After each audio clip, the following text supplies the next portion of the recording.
Mesh করে রাখা আলুর ভিতরে দিয়ে দিলাম সামান্য পরিমাণ কালো জিরা, দেন একটা শুকনা মরিচ আমি আগেই কেটে কুচি কুচি করে রেখেছিলাম সেটা দিয়ে দিলাম। তারপর দিয়ে দিলাম ভাজা জিরা গুঁড়া। তারপর এখানে দিয়ে দিচ্ছি আমি হাফ চা চামচ বেকিং পাউডার। তারপর এখানে এটা ইউজ করা হয়েছে হাফ চা চামচের মতো জিরা, ভাজা জিরা গুঁড়া। তারপরে একটু স্বাদ মতো লবণ, আর এটা ছিল চাট মশলা। এই তো সবগুলো উপকরণ একসাথে দিয়ে ভালো করে এটা মিক্সড করে নেওয়া হচ্ছিল, আর এটা মিক্সড করে দিচ্ছিল আয়রার বাবা। খুব সুন্দর করে আমাকে এটা মিক্সড করে দিল। আর একদম লাস্টের দিকে আমি এখানে আর একটু ঝালের জন্য 1 চামচ শুকনো মরিচ দিব, কারণ এটা আগে দিইনি, হাত জ্বলবে তাই। এতে এক পর্যায়ে আমি ময়দাটা মেখে নেব। এখানে আমি অবশ্যই ময়দা ইউজ করেছি। দিয়ে দিলাম স্বাদ মতো লবণ এবং খুব অল্প পরিমাণ বেকিং পাউডার দিয়েছি। তারপরে 1 চামচের মতো দিয়েছি কর্নফ্লাওয়ার। তারপরে খুব অল্প পরিমাণ সয়াবিন তেল দিয়ে সবগুলো উপকরণ একসাথে মেখে একটা ডো তৈরি করে নিব। এটাও আমাকে আয়রার বাবা হেল্প করছিল। এটাও খুব সুন্দর করে সে আমাকে মেখে দিয়েছে। তারপরে এই তো এটা খুব তুলতুলে হবে, নরম হবে। এটাকে সুন্দর করে মেখে আমি এটা বেলুন দিয়ে রুটি আকার বানিয়ে নিয়েছিলাম। তারপরে ওই তো আগে বানিয়ে রাখা যে আলুর যে ডোটা ছিল সেটা পুরোটা রুটি ছড়িয়ে আমি এটা করে নিয়েছি। দেখেন খুব সুন্দর করে কেটে আমি এটাকে পটেটো রোল বানাবো।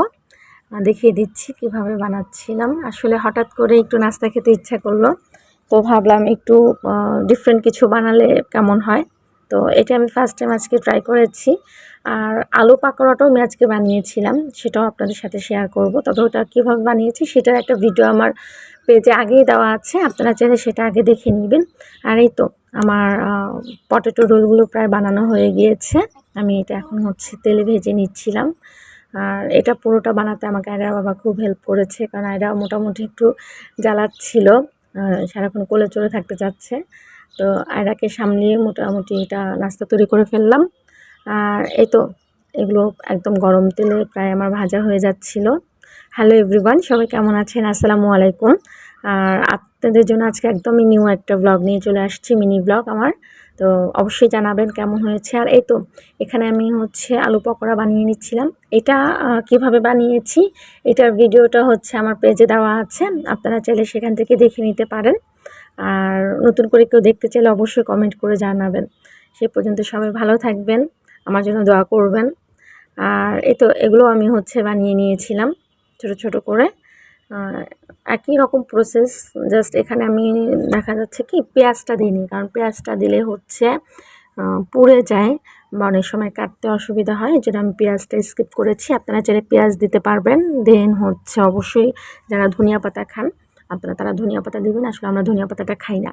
আর হ্যাঁ, এটা আমি ডুবো তেলেই ভাজি নর্মালি, কিন্তু আজকে ডুবো তেলে ভাজবো না, কারণ এখানে আমি আগে কিছু পটেটো রোল একদম ডুবো তেলে ভেজেছি। তো এগুলো আমি আগেও ডুবো তেলে ভেজেছিলাম। তো ভাবছিলাম যে আজকে একটু ডুবো তেলে না ভেজে একটু এভাবে ভেজে দেখি। আমি তেল দিয়েছি একদম লাস্টের দিকে, খুব অল্প অল্প করে চামচের সাহায্যে আমি খুব অল্প পরিমাণ তেল দিয়েছি। চাচ্ছিলাম না খুব বেশি তেল দিয়ে ভাজবো, এজন্যই তো আপনারা দেখতে পাচ্ছেন আমি একদম আগে যে নিচে ছিল না দিয়েছি, ওটা একদম বাদামি কালার হয়ে আসছে। তখন আমি উপরের দিকে সামান্য পরিমাণ তেল দিয়ে যে এভাবে ভেজে নিব, কারণ অনেক বেশি তেল দিয়ে খেতে ইচ্ছে করছিল না একদম ডুবোভাবে। এই তো অপরটা দেখেন এত সুন্দরভাবে হয়েছে, পুড়ে যায়নি কিন্তু।